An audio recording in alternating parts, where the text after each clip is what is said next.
tindakan pungli di kantor, apa yang bakal kita lakukan? Eliminir mulai dari pendaftaran tanah yang sifatnya derivatif, dalam arti kalau dia mau balik nama, Iya. waris, terus kemudian ada hak tanggungan, itu paling lama 45 menit udah kita beresin. Udah beres Bang. Udah kita udah kelar semua, udah rapi lah 45 menit.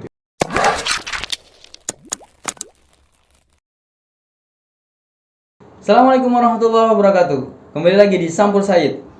Hari ini kita kedatangan tamu yang bertugas untuk mengurusi tanah atau sertifikat status tanah di Penajam Pasir Utara. Langsung saja kita berbicara dengan Kepala BPN Penajam Pasir Utara, Bang Chandra. Oke. Ya, gitu, Bang. Selamat datang di Sampul Said, Bang. Terima kasih sudah datang di studio ala kadarnya dan mau berdiskusi, berbicara tentang apa yang menjadi tupoksi Abang di kantor Abang. Izin Bang, saya boleh panggil Abang? Boleh, silakan. Mau panggil abang boleh. Soalnya dulu pertama ketemu manggilnya bapak. Iya, betul Bang. Saya mikir ini orang tua kah? Lain, pas ketemu, wah muda, panggil Abang boleh. Sumuran. Sumuran Bang ya. Sumuran. Ya kelihatan lebih muda juga Bang. Bang, terima kasih Bang. Ya. Ini apa aktivitas saat ini Bang? Ya, aktivitas hari ini sampai saat ini ya jadi kepala kantor BPN PPU.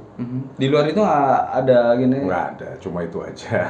Ini tambah sibuk ini Bang ngurusin karena bakal jadi ibu kota. Bukan bakal sih, kan sudah ditunjuk ini jadi KN. Yang pasti bakalan sibuk lah. Bakalan Ya, sibuk. Hari ini belum sibuk Bang. Hari ini udah lumayan. Sudah lumayan.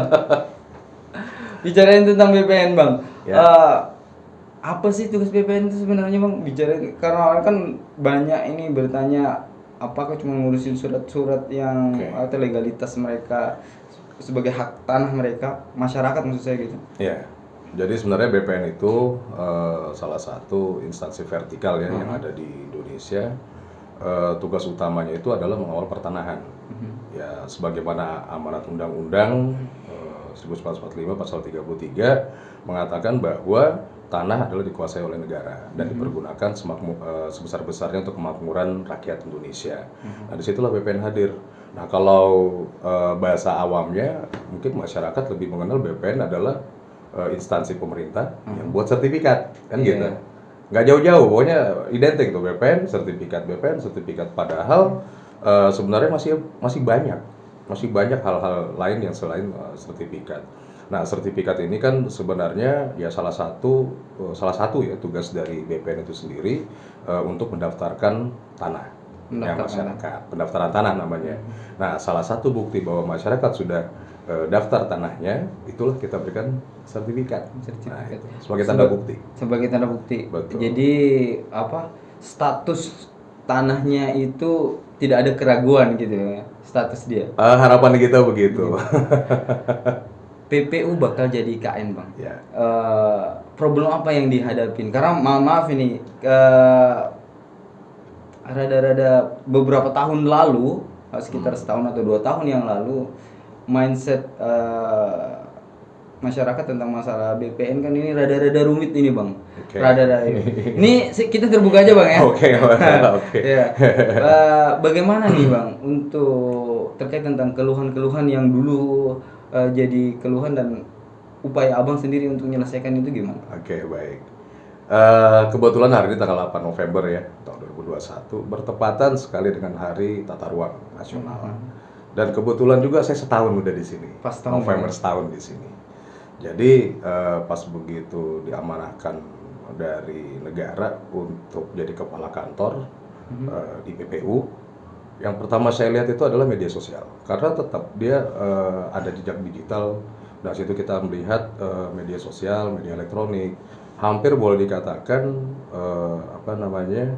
ada keluhan-keluhan masyarakat bahwa pelayanan BPN PPU itu lambat, lelet, berbelit-belit, terus kemudian juga pernah dilaporkan ke ombudsman tapi tidak ada tanggapan. Nah, kita lihat dari situ dulu.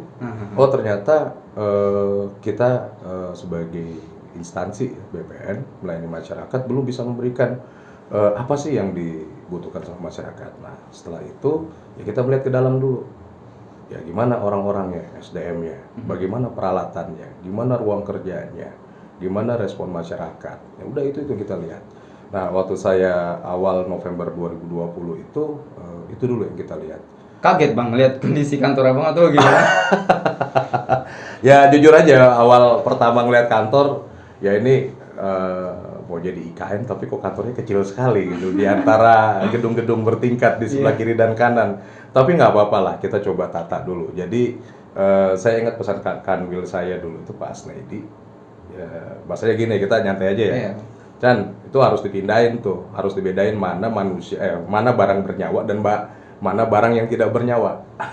Jadi gimana kita mau kerja kalau misalnya yaitu gabung dengan lemari, dengan berkas, ya udah akhirnya kita tata ulang dulu ruang kerjanya. Mungkin Mas Said juga sudah pernah lihat kan, udah pernah lihat udah ada beberapa. Karena kalau saya masuk ke situ Bang, jujur aja, ini kayak gudang tumpukan. Bener, kita kerja dalam gudang.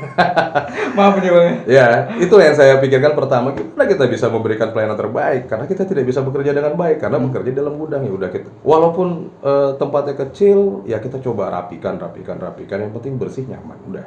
Nah, setelah itu kita lihat apa sih yang menjadi keluhan masyarakat. Sebenarnya masyarakat itu cuma pengen cepat selesai. Nanti daftar tahun sekarang, nanti jadinya 2 tahun, 3 tahun, 4 tahun, bahkan sampai bertahun-tahun katanya begitu. Ya udah kita lihat. Nah di situ kita melihat kan kita punya aplikasi KKP ya, komputerisasi kantor pertanahan. Nah di situ ada semua data yang terekam. Nah kita bisa menghitung, oh ini daftarnya kapan, ini terlambatnya kapan, ini sudah butuh waktu kapan dan belum selesai. Nah, di situ kita inventarisasi dulu semuanya. Nah, memang boleh dikatakan hampir 2000-an gitu dulu. Saat itu ya 2000-an saya lupa. Yang belum terselesaikan. Bahasanya begitu, belum terselesaikan. Ya bukan, ya tersendat pasti gitu kan karena nggak selesai kan. Nah, terus kita lihat dari aplikasi itu data-data, oh ternyata ada beberapa yang cuma belum fisiknya udah selesai, tetapi belum selesai di aplikasi. Udah kita bersihkan semua. Akhirnya jatuhlah angka 1035 kalau tidak salah itu di akhir tahun 2020 Desember.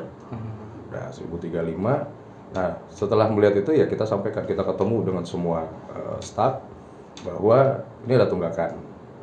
Nah inilah yang membuat masyarakat itu ya mengadu ke sana kemari, terus kemudian ramai di media sosial.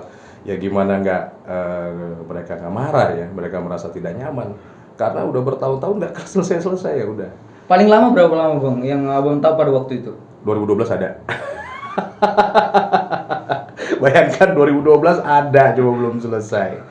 Ya udah. Ngapain BPN kan gitu? Ya, jadi pikirnya pada waktu orang pasti mikir begitu. Iya pasti berpikir begitu. Ngapain aja di sini? Ya sudah, akhirnya ya itulah tadi kita melihat ke belakang, ya intinya kita harus berubah. Nah disitulah yang pertama yang dirubah itu adalah SDM-nya dulu. Nah ini dia Bang, bicara tentang SDM. Walaupun SDM itu kan kita terbatas ya, tapi tidak boleh lah kita bekerja dengan keterbatasan. Nah terbatasan itu yang kita harus melampaui batas. Nah terus kemudian ya udah kita harus berubah. Yang berubah itu pola pikir sebenarnya. Pola pikir yang saya ajak berubah, pola pikir sama budaya kerjanya. Nah, kalau misalnya pola pikir itu kan semua manusia pasti punya ya, tapi bisa kita arahkan menjadi yang apa yang kita mau lah, intinya begitu. Nah di situ kita tunjuk juga ada beberapa agen perubahan. Ya agen perubahan ini itu yang paling penting membantu kepala kantor. Ya, kepala kantor tetap hal yang penting karena dia role model. Ya kalau misal kepala kantornya nyantai-nyantai aja, saya yakin baunya nyantai. Tapi kalau misalnya kita semangat, dulu siapa yang masuk sampul set ya harus gila gitu. Sebenarnya harus gila-gilaan kita kerja. Memang harus gila ya. Bukan gila sebenarnya kalau menurut saya, gila-gilaan. Harus gila-gilaan ya Bang ya. Harus gila-gilaan. Ngurusin tanah ini harus gila-gilaan Bang. Harus gila-gilaan untuk baikin itu kan. Udah, nah itu sudah kita rubah teman-teman, mindsetnya sudah mulai ikut kerja sesuai dengan yang kita harapkan. Nah disitulah kita melihat dari 1000 sekian nih harus turun di tahun 2020. Walaupun kita nurunin tunggakan di 2020, tapi tetap harus yang 2021 ini yang berjalan tahun ini itu juga harus cepat selesai. Nah disitulah kita pangkas beberapa SOP, terutama masalah waktu. Nah, kita yang otomatis kalau misalnya kita layanan lambat, masyarakatnya agak sedikit ya tidak nyaman, ya kita harus buat dia ceria. Awalnya begitu, itu buat ceria. Mikir ceria. Oh, berarti ini kita harus cepat, ringkas, dan akurat, gitu kan? Nah, cepat itu kan dalam artian ya segera ditangani. Kadang-kadang masyarakat datang mau daftar dicuekin. Kadang-kadang bingung mau kemana, bingung mereka. Jadi nggak ada yang ngarahin. Nah, itu udah cepat. Sekarang udah cepatnya itu yang kita langsung ditanggapin. Terus kemudian ringkas itu ya sebenarnya kan ngurus sertifikat itu, masyarakat datang urus sertifikat atau menanyakan tentang informasi tentang tanah ke BPN. Sudah ada persyaratannya sebenarnya. Persyaratannya sudah rigid lah, udah ada list gitu kan. Nah, kadang-kadang ditambah-tambah. Nah, itu yang susah. Nah, siapa yang tambah-tambah itu, Bang? Ya udah, akhirnya udah kita sepakat. Ini aturannya cuma ini, persyaratannya ini harus ringkas. Oh, pada fase sebelumnya itu ada yang nambah-nambah gitu. Kadang-kadang ada yang nambah-nambah juga gitu kan. Oknum lah Bang gitu. Ya, boleh katakan seperti itulah. Nah, terus yang satu lagi yang paling penting itu adalah akurat. Akurat ini dalam arti kita mengukur waktu. Waktunya sudah ada. SOP. Berapa sih seharusnya memang ketika orang mulai ngurus itu tuntas? Tergantung dari demoan apa. Ada yang 1 hari, ada yang 38 hari. Intinya begitu. Maksimalnya? Maksimal 38 plus 14. Itu kalau demo dari pertama kali ya. Iya. Otomatis pengukuran itu udah 14 hari, terus kemudian pendaftaran untuk permohonan SK-nya itu 38 hari. Udah ada aturannya sebenarnya. Udah ada. Nah, cuma mungkin terus kalau ada informasi masih lambat itu gimana, Bang? Nah, ini kalau masih lambat ya memang masih kita juga kita akui lah. Problemnya itu di mana, maksud saya? Problemnya itu yang menyebabkan apakah ada hal teknis yang tidak terpenuhi atau bagaimana? Okay. Pertama itu kita lihat dari internal dulu. Kalau masalah keterlambatan ya, ya kalau misalnya lambat kan berarti nggak dikerjain. Daftar, udah ditumpuk aja udah. Nah, tapi kan hal itu kan sudah diminimalisir Bang. Udah sekarang udah boleh dikatakan sudah nggak ada lagi lah seperti itu. Nah, hanya kalau untuk yang sekarang ya mohon maaf, tunggakan kita tuh dari 1035 itu sekarang tinggal 60 aja. Good, hebat Bang. Tinggal 60 aja. Nah itu kan. Nah terus kemudian kadang-kadang yang bikin terlambat itu pemohon ini atau masyarakat tidak memberikan nomor kontak yang benar gitu. Kadang-kadang pas kita untuk konfirmasi ulang ya. Betul, konfirmasi ulang. Ini kurang ini kita telepon mati HP-nya. Kita suratin balik. Alamat tidak ditemui. Kadang ngisi alamat sesuai dengan KTP. Itu yang di luar teknis ya. Tapi kalau misalnya internal ya itu tadi yang pola pikir dan budaya kerjanya ya belum dapat kayaknya. Belum feel-nya belum dapat lah. Nah, kalau misalnya itu udah ada, ya udah jalan. Betulnya semudah itu sebenarnya. Ini kan gampang-gampang susah. Iya, gampang-gampang susah. Tinggal bagaimana mengikuti protap yang ada gitu. Betul.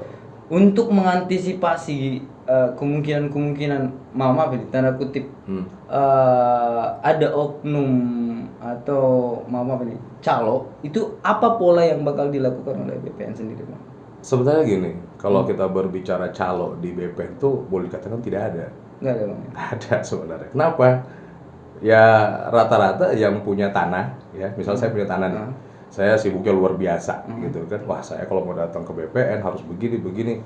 Ya otomatis saya waktunya habis gitu kan. Akhirnya jadi saya pakai kuasa. Ya, nah, pakai surat kuasa. Itu sah secara hukum. Boleh. Nggak ada yang melarang. Terkadang itu yang jadi ya kita nggak bisa ngelarang dari BPN begitu posisinya. Betul, karena pakai surat kuasa. Nah, kadang-kadang itulah yang menjadi penyebab misalnya pengukuran. Pada saat kita mengukur kan udah dibatasi 14 hari itu dari setelah dibayar ya, 14 hari. Pas sampai ke lapangan si kuasa ini yang menerima kuasa dia nggak tahu tanda batasnya di mana. Karena dia yang punya tanah. Terus kadang-kadang malah begini, ya BPN lah yang tahu katanya. Ya gimana? Padahal pemasangan tanda batas itu adalah hal yang paling terpenting. Jelas itu.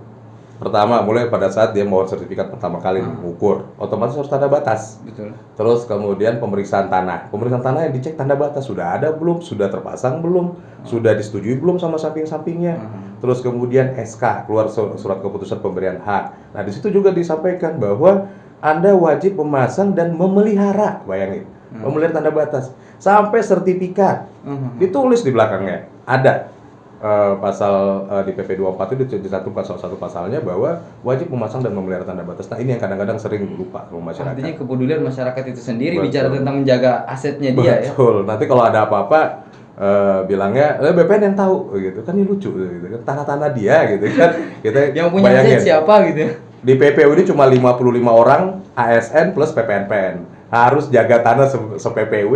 Belum lagi bakal jadi IKN. Ribetnya Ya. bukan main. Bang, ini bicarain tentang masalah SDM tadi. Ya. Betul Abang sampaikan masalah. Ngukur itu kan bukan hal yang gampang Bang ya untuk turun ke lapangan.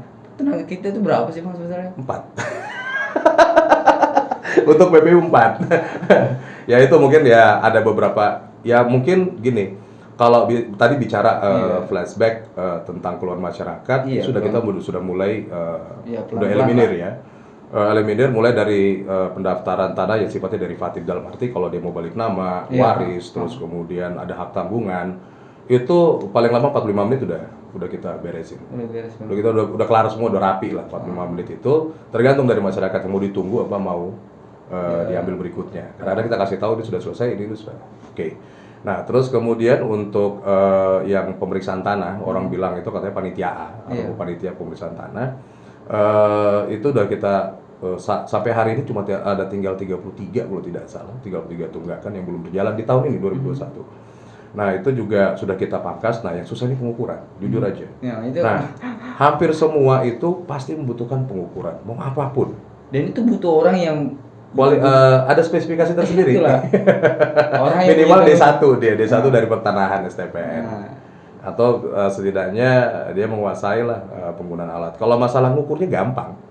Cuma seperti kita pakai handphone, pakai GPS itu kan, cuma tinggal tahu tekniknya, tinggal datang ke lapangan, pencet keluar datanya, simpan, nanti sampai di kantor namanya langsung di download aja, udah langsung digambar, tarik garis. Yang susah itu kalau di pengukuran, yang punya tanah nggak tahu batasnya. Nah, itu jadi problem.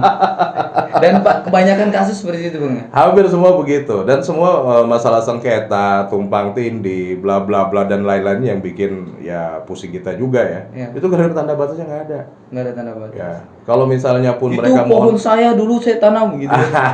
Itu nanti klaim yang luas. Lokasi IKN biasanya kayak gitu. Ada yang begitu. Ada, dulu saya tanam di sini, tanam ini, tanam itu ada. Ya, kita tetap verifikasi. Tapi lah, kita layani. pola pendekatannya apa yang dilakukan ketika kasus-kasus seperti itu? Otomatis ya seperti kita ini Bu, lagi ngobrol, pendekatannya begini, ngobrol nggak bisa mungkin, waduh begini nggak mungkin. Bisa ngomongin aturan. Wah, bisa kita berkelahi kan gitu. Jadi Susah. pendekatan, terus kemudian kita kasih ruang mediasi selama tiga kali. Kayak kalau misalnya nggak ketemu ya mau kamu kita pakai jalur hukum. Lewat jalur hukum ya? Iya, kita terbuka untuk itu. Artinya pendekatan persuasif juga dilakukan ketika ada problem. Betul. Ya kita tetap kerjasama dengan kepolisian dan Pemkab untuk menyelesaikan hal-hal ini juga tetaplah kita kerjasama sama mereka. Nih Bang, bicara tentang masalah IKN. IKN akan hadir dengan kondisi jumlah, ini pertanyaan beruntut ini Bang. Bicara tentang masalah SDM, permasalahan karena ini kan jadi masalah SDM kita kurang dengan persiapan IKN, bakal banyak tanah-tanah yang bakal diurus. Betul. Terus kemudian potensi kasus yang terjadi sebelumnya, bicara tentang tumpang tindih seperti kasus tol. Itu apa upaya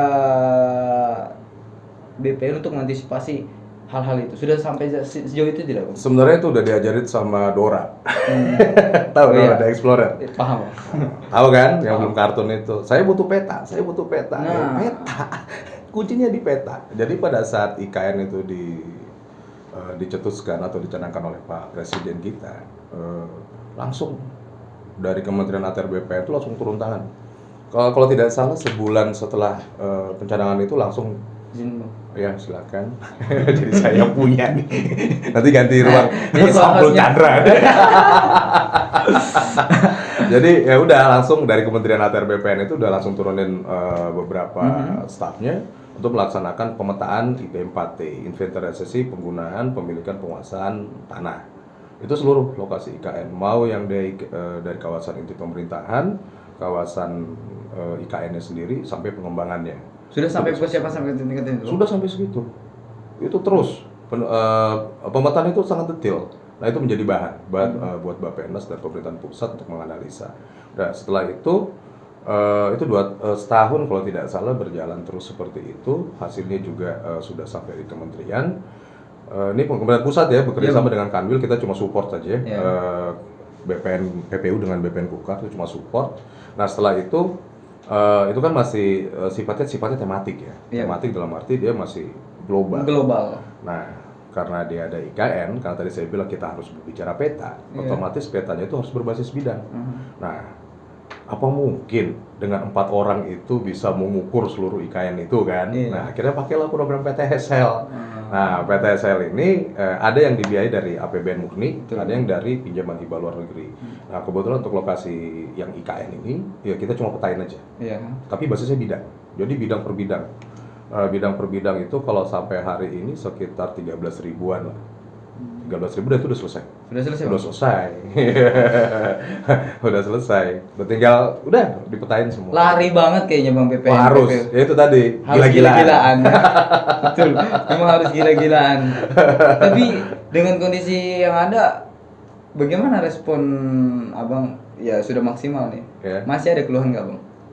Sampai hari ini saya belum terima keluhan yang signifikan sekali ya. Belum. Cuma masyarakat kadang-kadang saya nanya, gimana pelayanan kami? Oh udah bagus Pak, udah kayak begini-begini. Ini bukan karena saya kakaknya nanya ya, saya bilang gitu kan. Saya butuh feedback, saya butuh untuk koreksi. Karena yang kerja ini masih manusia, bukan robot. Nah, mereka juga ada beberapa menyampaikan kendalanya masih lambat itu ukuran nih. Saya sampaikan aja, kita cuma punya keterbatasan SDM tadi 4 petugas ukur. Dia harus mengukur yang pelayanannya masyarakat secara pribadi atau swadaya. Terus masih ada kita sertifikasi asetnya Pemkab, terus masih ada yang sertifikasi jalan dari ujung Penajam ke pelabuhan sampai batas pasir loh. Lumayan itu jalan kaki.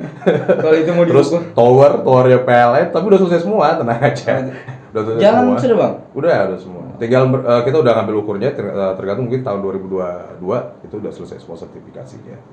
Ya banyak lah yang kita kerjain dengan 4 itu. Cuma untuk yang PTSL yang di Sepaku itu menggunakan pihak ketiga, tapi tetap dia kontrolnya di kantor kita di PPU. Kita nggak akan lepas begitu aja. Kalau diukur silakan. Kalau misalnya pun ini nggak sesuai dengan standarnya, udah kita kembalikan harus berulang. Jadi kalau ini kita coba untuk berasumsi saja, kalau seandainya ada oknum yang melakukan tindakan pungli di kantor, apa yang bakal kita lakukan? Yang pasti teguran tertulis dulu, dan itu pasti akan kena sanksi administrasi. Kenapa? Karena ada nggak sampai hari ini belum ada. Belum dihitungkan ya? Sampai hari ini belum ada. Karena ya bayangin aja orang ngirim kue kita catat kok jadi gratifikasi. Karena kita udah bangun ini zona integritas di kantor. Zona integritas, alhamdulillah kantor pertanahan PPU ini, BPN PPU ini masuk di Dex tadinya Kementerian PAN RB. Mudah-mudahan kita dapat lah predikat itu WBK, itu wilayah bebas korupsi. Saya lihatin juga Bang, udah kantor pada waktu jalan-jalan ke kantor kan, udah berubah banget nih kantor. Atmosfernya beda ya. Kantor kepalanya juga sudah nyaman. Satu, kedua ada juga beberapa penghargaan yang sudah didapat. Penghargaan dan piala ya. Apa itu Bang yang didapat dari prosesnya kemarin? Kalau di tahun kemarin dan tahun ini ya, selama saya menjabat, yang pertama itu kami dapat penghargaan penyelesaian PTSL terbaik di tahun 2020. Ya karena kita duluan nomor 1 PPU. Terus kemudian yang kedua dapat penghargaan buat salah satu pegawai kita ya, pegawai terbaik. Bayangin aja, pegawai terbaik Kaltim Kaltara loh. Dan itu di PPU Bang. Betul. Terus kemudian ada penghargaan lagi dari PLN, dari PJN, dari jalan nasional. Terus kemudian yang paling ini lagi dari Pak Bupati juga ada penghargaan terhadap sertifikasi aset. Karena dulu ya sempat macet ya, pada zaman kita masuk 2020 2021 itu udah kita sertifikatin, rata-rata itu sertifikatin. Terbanyak itu selama. Makanya saya bilang ada perubahan. Kalau seandainya ada keluhan dari masyarakat, apa yang mesti mereka lakukan? keluhan masyarakat itu ya kami sebenarnya di BPN PPU itu sudah menyiapkan berbagai macam pilihan ya, sarana. Tergantung masyarakat aja. Yang pertama ada kotak aduan. Silakan aja langsung di situ. Cuma rata-rata kadang-kadang marahnya itu cuma marah di medsos juga ada. Medsos juga ada, otomatis paling itu. Nah, terus kemudian yang di loket ya, di ruang tunggu pemohon itu juga udah kita siapin kotak pengaduan. Nah, cuma kadang-kadang masyarakat ini marahnya cuma di pintu. Mengamuk gitu. Ngamuk, Ngomel lah. sudah ini 2 bulan. Nah, itu harusnya ditulis aja pengaduan, minta lembar masukin situ biar kita tahu pengaduannya seperti apa, kita bisa verifikasi seperti Abang apa. evaluasi terus itu? Ya harus. Terus kemudian yang kedua itu kita juga sudah ada aplikasi lapor. Itulah lapor itu ya aplikasi nasional. Nah, kalau misalnya pun ada langsung kita respon. Jadi 2020 saya cuma dapat 1, 2021 nggak ada. Terus masih ada lagi ombudsman. Kemarin ombudsman malah bikin booth sendiri di kantor kita. Telepon-teleponan, oke Bu, bikin pengaduan langsung. Ya udah mereka kasih brosur, mereka kasih edukasi. Kita kerja sama ombudsman untuk pengaduan. Syukurnya sampai sejauh ini baru di 2020. Pokoknya kita terbuka lah terhadap pengaduan dan kritik dan lain-lainnya. Terus ada satu lagi Lotaka. Apa itu, Bang? Layanan online umum tanpa tatap muka. Nah, sebenarnya layanan aplikasi ini intinya cuma untuk menjaring pengaduan dan survei kepuasan masyarakat sebenarnya. Nah, tapi lama-lama kita kembangin. Kebetulan juga Sampai yang pelayanan gitu. sampai pelayanan. Tapi walaupun belum semua ya, belum semua. Kita ngeliat respon masyarakat Itu sangat. gebrakan yang dilakukan atau di BPN lain juga lakukan, Bang? Sebenarnya BPN lain juga melakukan Melakukan itu, cuma namanya aja beda-beda. Oh gitu. Seperti kayak kantor kota Samarinda itu namanya TTM, tapi bukan teman tapi mesra ya. Layanan tanpa tatap muka. Terus kemudian di Balikpapan ada laman etam. Nah, yang di sini Lotaka. Ya, sesuai dengan bahasa kita lah, lo dan taka. Rumah kita Rumah gitu kita. kan. Betul. Nah, itu karena dikembangin sama pegawai kita sendiri, ASN kita. Jadi ya udah kita bikin dulu ini tambah lagi. Ya mudah-mudahan itu semua. Intinya kami memberikan pilihan kepada masyarakat yang cukup banyak. Terserah mau lewat mana. Mau datang langsung ke kantor silakan, tetapi kita tidak menghendaki yang seperti itu kan, karena ya kalau misal ketemu dengan tatap muka gitu kayaknya bos titip dulu gitu kan. Nah, itu yang bahaya. Itu. Nah, kadang-kadang ada juga Pak kayak gini, dicoba aja, kasih aja duit ke teman-teman di loket, pasti ditolak. Karena udah CCTV-nya udah di mana-mana. Tapi kalau di luar kita nggak tahu, tapi tetap kita sampaikan kepada teman-teman internal Untuk menjaga integritas. Ya, kalau ketahuan ya tunggu aja. Ambil konsekuensi sendiri ya. Silakan nikmati nanti konsekuensinya. Ya seperti itulah kita membangun kantor kan. Ibaratnya kepuasan masyarakat itu sebenarnya. Ya, Kita ikutin aja apa maunya mereka. Ya kayak pandemi kemarin. Jumpa tuh nggak bisa. Ya kita gimana? Anjurannya tidak boleh tatap muka, harus online semua. Ya akhirnya kita siapin Dropbox. Ya namanya zaman Covid dulu ya. Takut kita itu mulai berkas aduh ini. Jangan sampai, soalnya dulu hampir 3/4 lah kita kena semua. Di kantor Sampai tutup. Nah itulah yang membuat kita lebih berpikir kreatif. Jadi inovatif, Jadi inovatif, ya jadi solutif lah. Atau jangan jadi solatif. Kalau solatif masalah gue. Kan nempel mulu kan gitu. Salah tempel jadinya dong, Bang. Salah tempel. Oke, Bang. Ini terakhir, Bang. Oke. Buat masyarakat kita di PPO atau di IKN lah. Apa yang mesti mereka lakukan ketika mau mengurus? Apa ya? Mungkin yang pertama yang mereka harus lakukan adalah pasang tanda batas. Udah itu yang paling utama. Jadi sebenarnya kalau biar nggak terlambat gini maksud saya, Bang. Ya, kalau misalnya masyarakat itu dia mau ngurus sertifikat, sebenarnya bukan masalah berkas yang ditanya, itikat baik. Jadi kadang-kadang jangan sampai yang ini tanah ngaku-ngaku ngurus ke BPN, waduh repot. Nah, tapi kalau sudah itikat baiknya ada, tinggal dilengkapin aja persyaratan formilnya. Pertama ya pasti ada KTP, kartu keluarga, terus alas haknya. Alas haknya ini bisa segel, bisa SHT atau surat pernyataan penguasaan fisik, sampai camat ya, camat tanda tangan harus tahu gitu kan. Nah, sisanya itu udah tinggal datang ke kantor. Dia cuma nanti memverifikasi tanah dia itu di mana. Jadi jangan sampai nanti kita kehilangan jejak. Pas begitu kita ke lapangan nggak tahu tuh tanahnya di mana. Atau misalnya kita mitigasi dari awal. Mitigasi dari awal dalam artian oh ini tanahnya di sini, oh ini ternyata ada overlap Pak atau Ibu gitu kan, ini ada di sini. Karena data kita sekarang boleh dikatakan secara nasional PPU itu peringkat 8 data siap elektroniknya. Se-Indonesia. Bayangkan dari peringkat 70-an naik 60, nah terus naik 34, 24 kita bertahan lama 18. Nah, ini 2 bulan terakhir ngegas 8. 8 saya. Nah, udah. Nanti kalau sudah diverifikasi ya udah tinggal dia bayar PNBP. PNBP udah jelas sudah nggak pakai cash ya, nggak pakai duit yang nanti oh ini nggak ada kembalian, nggak langsung gesek aja di situ. Langsung. Transaksinya di situ sudah langsung di situ. Kita loket juga one stop service. Jadi dia nggak perlu ke loket kayak dulu. Sekarang satu loketnya udah selesai semua. Nah setelah dia bayar ya tinggal tunggu aja. Nanti memang kalau misalnya pun tersedia juru ukur ya, ini kan saya bilang tadi itu juru ukur sebenarnya kuncinya. Kalau misalnya tersedia dan tidak ini, mereka langsung diukur. Pas begitu sudah selesai peta bidangnya dikabarin, silakan diambil.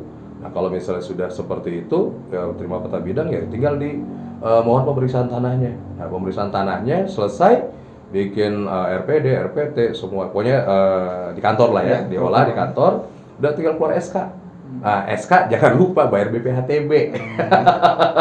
Nah, itu kadang-kadang biro terima SK ya udah sudah SK kayak gini kapan sertifikat lah. Kewajiban ke negaranya belum bayarlah BPHTB kan. Berapa sih sebenarnya biaya yang mesti dikeluarkan tuh?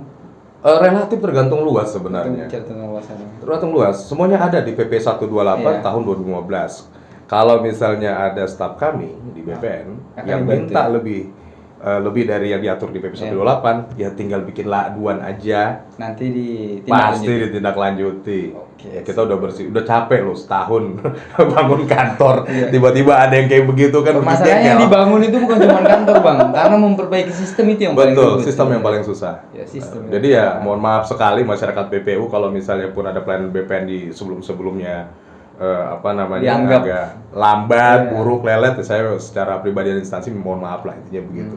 Tapi itu menjadi suatu pemicu buat kami lah, buat jadi adrenalin buat lebih baik lah. Nah yang paling penting sih sebenarnya urus sendiri sertifikat. Urus sendiri bang ya. Tapi ya kalau lagi nggak sibuk ya gitu. Biasanya kebanyakan gitu sih bang. Nah betul.